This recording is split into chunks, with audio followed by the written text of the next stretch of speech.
और मैं लेकर आऊंगी काम की बात। आपके बचत, खर्चे, सेविंग, इन्वेस्टमेंट, आपके अधिकार, इनसे जुड़ी हर वो बात जो आपके लिए है जरूरी, वही मैं करने वाली हूँ।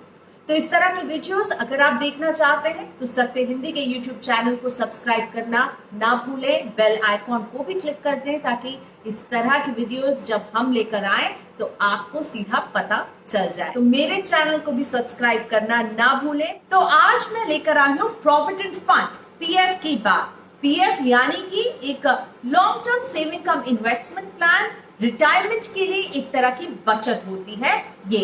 लेकिन ये बात अलग है कि हमने देखा कि कोरोना वायरस की साए में लोगों ने रिटायरमेंट के पहले ही इस फंड को निकाल लिया क्योंकि उनके पास शायद सिचुएशन ही ऐसी हो गई थी। एक तो इकोनॉमिक स्लो डाउन, नौकरियां जा रही हैं, सैलरी कट हो रहे हैं, इन सब के बीच में पैसों की अगर जरूरत है तो लोगों को लगा कि ईपीएफ में जो पैसा है उसे निकाला जाए। और एक बड़ा लंबा चौड़ा हमने इससे विड्रॉल देखा है।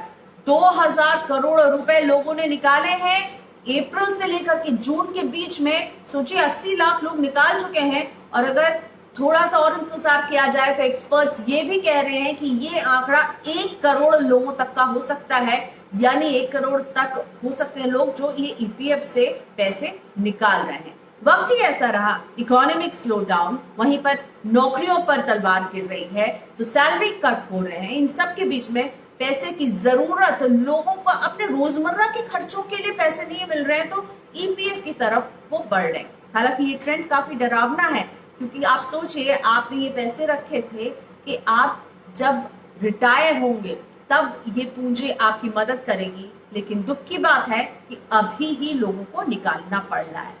मुझे लगा कि क्यों ना ये क्या होता है ईपीएफ, जीपीएफ, पीपीएफ, किसको इसका फायदा मिलता है, इससे आप पैसे कैसे और कब निकाल सकते हैं, इस पर बात की जाए ताकि आप भी समझ सकें कि ये पीएफ का पैसा आखिर आपको कैसे मदद करता है। तो 3 तरह के होते हैं प्रोविडेंट फंड, जीपीएफ, ईपीएफ और पीपीएफ। जीपीएफ यानी कि जनरल प्रोविडेंट फंड, नाम के आगे जी का फुल फॉर्म होता है जनरल, लेकिन इसको समझने का सबसे बेस्ट तरीका मुझे लगता है कि ये है वो पीएफ जो मिलता है सरकारी कर्मचारियों को।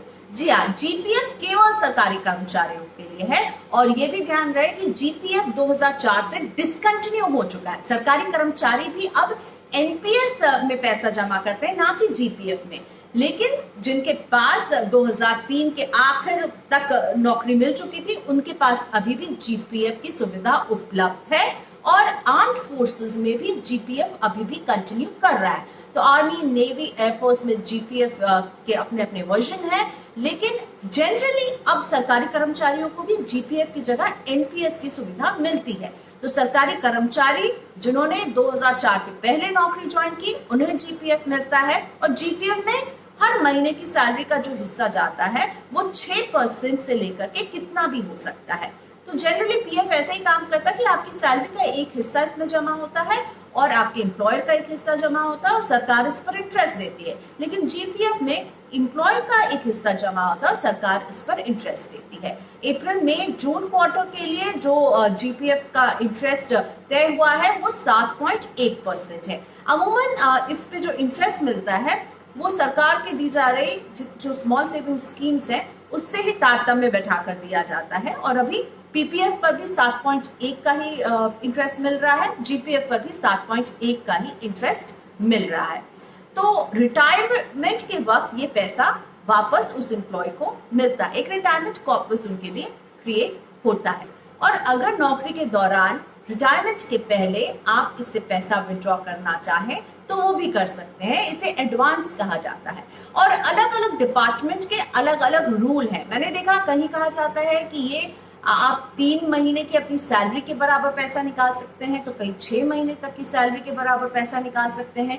कई डिपार्टमेंट्स कहते हैं कि आप 75% तक अपनी जीपीएफ का पैसा निकाल सकते हैं। तो कहीं अगर सिचुएशन ऐसी है जो आप अपने डिपार्टमेंट को कन्वे करते हैं तो 90% तक का पैसा यहाँ से आप एडवांस विड्रॉ कर सकते हैं। ये ध्यान रहे कि सेंट्रल गवर्नमेंट के लिए या सेंट्रल गवर्नमेंट के एम्प्लॉयज के लिए अभी डिसकंटिन्यू हो चुका है। 2004 से एनपीएस के अम्ब्रेला में अब वो लोग आते हैं। और साथ ही में स्टेट गवर्नमेंट्स ने भी, अलग अलग स्टेट गवर्नमेंट ने भी 2009 से इसे डिसकंटिन्यू करना शुरू कर दिया है। तो जीपीएफ की जगह एनपीएस ने ले ली है, लेकिन कुछ लोगों के पास अभी भी जीपीएफ होगा और ये एक रिटायरमेंट कॉर्पस होता है। सरकार भी इंटरेस्ट देती रहती है, आपकी भी सैलरी का एक हिस्सा इसमें जाता रहता है। अब बात करते हैं ईपीएफ, एम्प्लॉय प्रोविडेंट फंड की। यही ईपीएफ है जिससे अभी लोगों ने बड़ी मात्रा में पैसा भी निकाला है। लेकिन ईपीएफ में क्या होता है कि ये निजी क्षेत्र में काम करने वाले कर्मचारियों के लिए होता है। इसमें एम्प्लॉय का एक हिस्सा जाता है, एम्प्लॉयर का एक हिस्सा जाता है। और ये हिस्सा कितना होता है?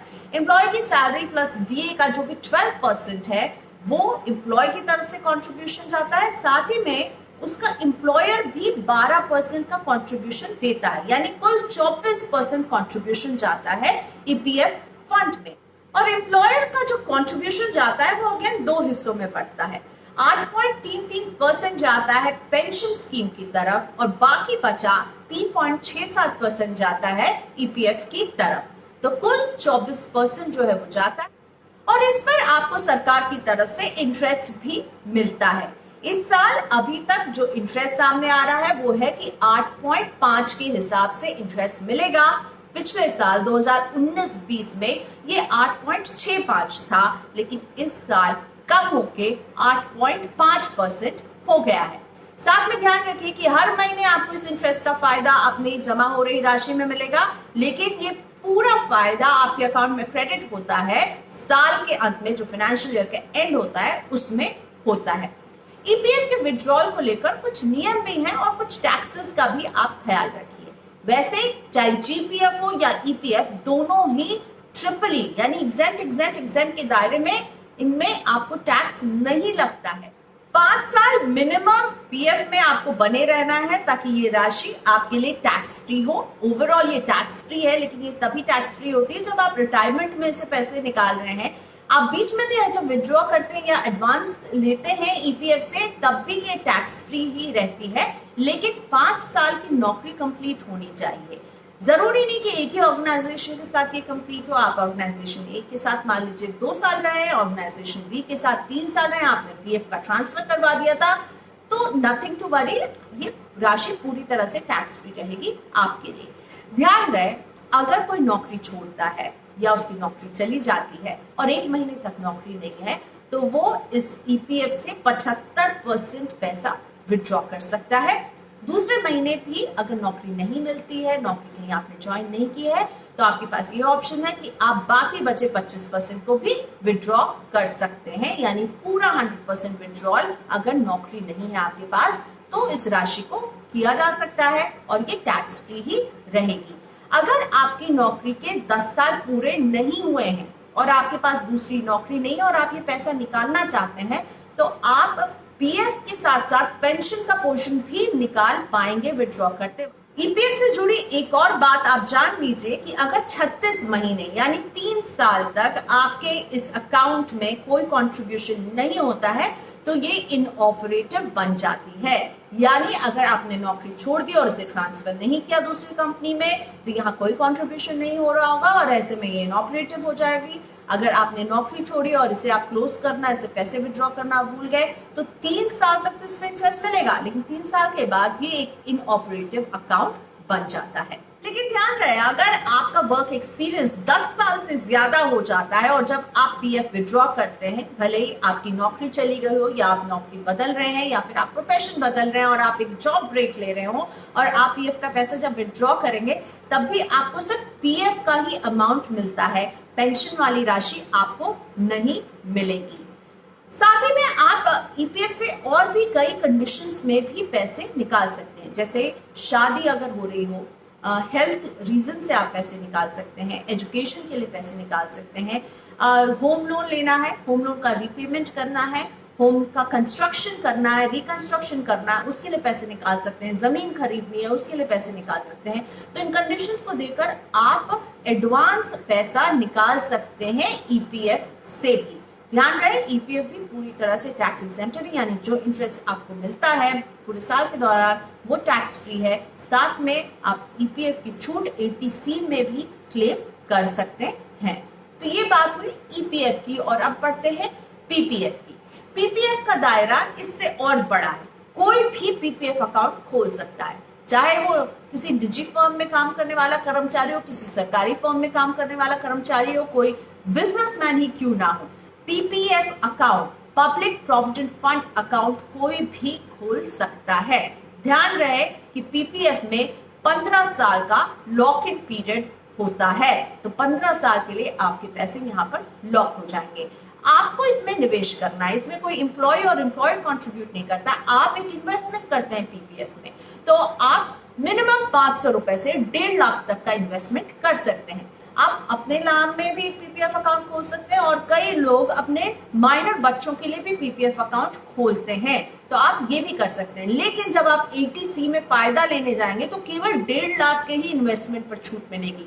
ऐसा नहीं होगा कि आपने अपने लिए भी 1.5 लाख का इन्वेस्टमेंट कर लिया, अपने बच्चे के लिए भी 1.5 लाख का इन्वेस्टमेंट कर लिया, तो छूट केवल आपको 1.5 लाख रुपए पर ही मिलेगी, जो 80C का दायरा है। पीपीएफ भी ईईई है, यानी जब ये मैच्योर होगी 15 साल के बाद और आप यहां से पैसे निकालेंगे तब भी आपको कोई टैक्स नहीं लगता है।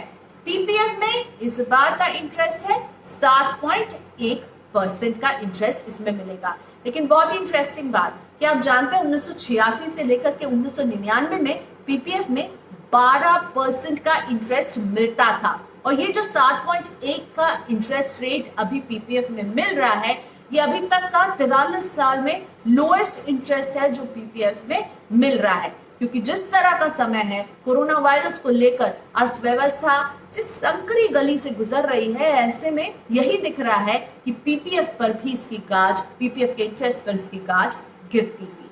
तो आप जानते हैं कि आप कब और कैसे पैसे निकाल सकते हैं पीपीएफ अकाउंट से, क्योंकि पीपीएफ में 15 साल का लॉक इन रहता है, इसलिए आपके पैसे यहाँ लॉक्ड इन रहते हैं। इसलिए ये संभव नहीं है कि जब मन किया तब पीपीएफ अकाउंट को अप्रोच किया और उससे पैसे निकालें।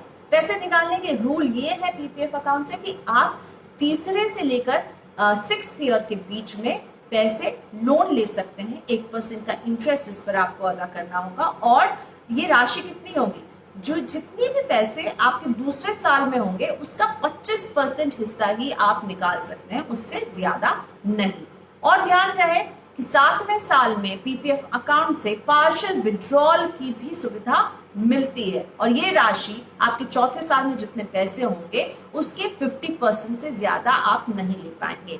तो एक आप लोन ले सकते हैं तीसरे से छठे साल के बीच में, और दूसरा 7वें साल में आप इससे पार्शियल विड्रॉ कर सकते हैं। तो पार्शियल विड्रॉ यानी सिर्फ 50% पैसा जो चौथे साल में जमा था वही आप निकाल पाएंगे, और फिर 15 साल का इसमें लॉक इन लगा रहेगा। तो इन तीनों ही प्रोविडेंट फंड की खास बात यह है कि इसमें आपको पावर ऑफ कंपाउंडिंग के हिसाब से इंटरेस्ट का फायदा मिलता है, यानी जैसे ही उसमें इंटरेस्ट लगता है, पैसे बढ़ते हैं, तो अगली बार जो इंटरेस्ट मिलता है वो बढ़ी हुई राशि पे मिलता है। तो ऐसे करते करते आपको जो इंटरेस्ट है वो हर बार बढ़ी हुई राशि पर मिलता है, और यही होता है पावर ऑफ कंपाउंडिंग का फायदा पीएफ अकाउंट में। ये थी जीपीएफ, ईपीएफ और पीपीएफ से जुड़ी काम की बात। उम्मीद करती हूँ कि अगर आप नौकरी नहीं करते हैं, यानी आपके पास जीपीएफ और ईपीएफ का ऑप्शन नहीं है, तो एक पीपीएफ अकाउंट अच्छा ऑप्शन है सेविंग के लिए, इन्वेस्टमेंट के लिए और टैक्स बचाने के लिए भी, क्योंकि बात चाहे ईपीएफ की हो, जीपीएफ की हो या पीपीएफ की हो, तीनों ही पूरी तरह से टैक्स फ्री हैं। तीनों में जो आप निवेश करते हैं उसके इंटरेस्ट पर आपको टैक्स नहीं लगता है, और आप इस इन्वेस्टमेंट को 80C इन्वेस्टमेंट में दिखा करके टैक्स छूट भी ले सकते हैं। तो अपने भविष्य के लिए एक शॉर्ट इजी इन्वेस्टमेंट जिसमें ज्यादा रिस्क नहीं है वो करना चाहते हैं, और आप किसी सरकारी या किसी निजी फर्म में काम नहीं करते हैं, तो पीपीएफ अकाउंट खोलना एक अच्छा आइडिया हो सकता है। तो इसी के साथ रैप करते हैं पीएफ की बात, और आपको अगर हमारी ये बात पसंद आ रही है तो सत्य हिंदी को सब्सक्राइब करना बिल्कुल ना भूलें, ताकि इस तरह की काम की बात आप तक पहुंचती रहे। नमस्कार। सत्य हिंदी के और वीडियोस को देखने के लिए हमारे YouTube चैनल को सब्सक्राइब करें और सीधे नोटिफिकेशन पाने के लिए बेल आइकन दबाएं।